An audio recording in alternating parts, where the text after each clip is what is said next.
સુરેન્દ્રનગરના લીંબડીના ખારાવાસમાં telephonic tower સળગી ઉઠ્યો હતો, જેને લઈને આસપાસના વિસ્તારમાં અફરાતફરીનો માહોલ સર્જાયો હતો।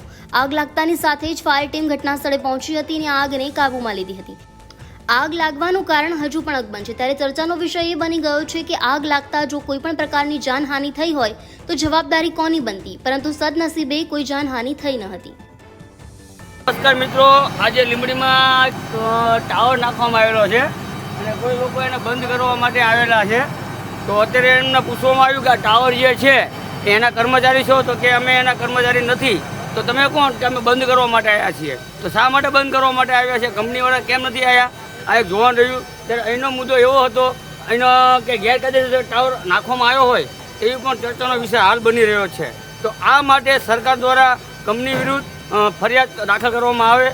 જો કોઈ પણ પ્રકારની જાનહાનિ થઈ હોત તો કોના સિરે જાત?